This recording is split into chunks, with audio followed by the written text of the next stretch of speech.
Alright, chapter 1. We are the Sean twins.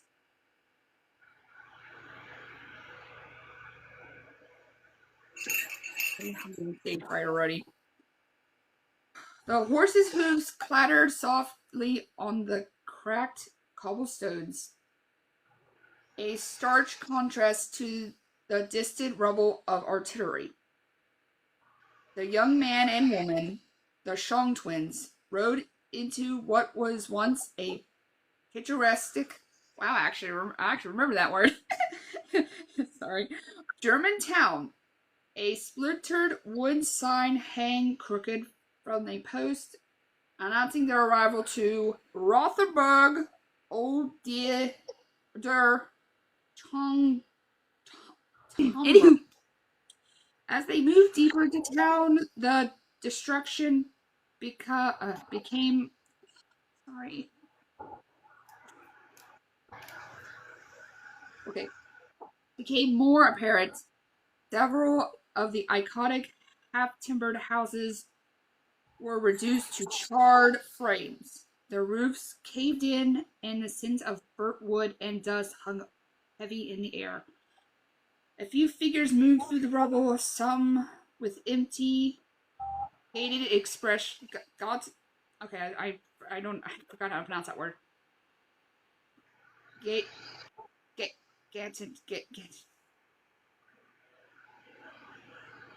gated expressions, their clothes torn and dirty.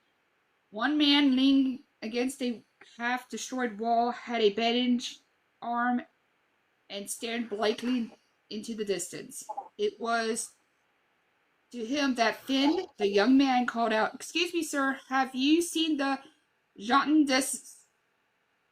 Oh, God, I just malfunctioned, sorry. Schottens? Yeah, Zerkens Schottens.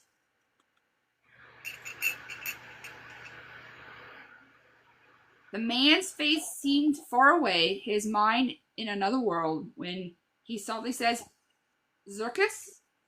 "Yes, sir," Finn said, nodding gently. He gestured towards his sister, her eyes covered with a blindfold. "My sister and I are trying to catch up with them. We heard they were passing through here." Sorry, my brain kind of malfunctioned again. You're doing fine. Like I said, I get stage fright. A soft smile appears on the man's face, though he still seemed lost in thought. "Ah, the circus," he sighed. "I loved it when my Varta would take me. I miss those times." "I know the feeling, sir, but have you seen this circus?" Finn asked again. The man didn't seem to hear him. "My favorite part was always the animals," he said, staring into the distance. As Finn's voice grew a little more aggravated, trying to get a straight answer, Annalise felt a gentle tug on her skirt. She turned her face towards the person and heard a woman's voice. "I couldn't help but overhear," the woman said softly. "Your brother won't get a straight answer from him. He hasn't been right since the soldiers came through." "Ma'am, have you seen the circus come through here?" Annalise asked softly. "Yes, miss," the woman replied. "They came through 2 days ago, and are camped about 100 point. Wait, sorry, my I misspoke. 1,609 kilometers from here. They're putting on a show tonight." Ellie's heart soared. "Thank you, ma'am," she whispered, trying to keep her excitement in check. "You're welcome, miss," the woman said before her footsteps faded away. Why were you thanking her?" Finn asked. Annalise turned her face towards him. She said, "They're camped a mile from here," she explained. "Finally, we caught up to them," Finn said, his voice full of relief. Finn snapped the reins, urging the horses on. The weary animals picked up their pace, the carriage wheels rumbling over the uneven, packed earth. Sorry, my brain just started again. I'm so sorry. A long silence settled between the siblings. broken only by the rhythmic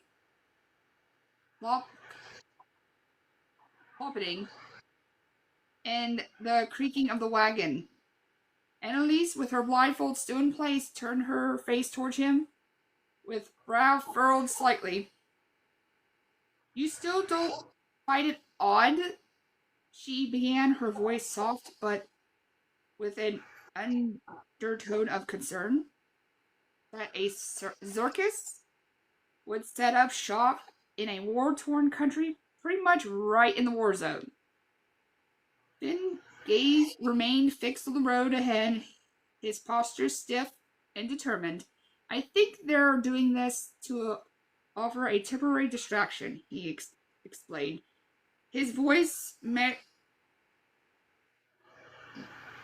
measured for the people who have been most affected by war, to fill them with a sense of wonder and amazement.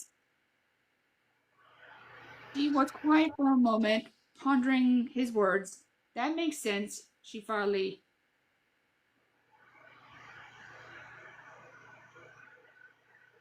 I think there's a typo here. Included. I think that's a typo? I don't know. I might have to look into that. Included. Her voice barely a whisper. The silence returned, but this time it was less heavy. It wasn't until a flicker of vibrant color appeared in the distance that Finn's attention was fully drawn.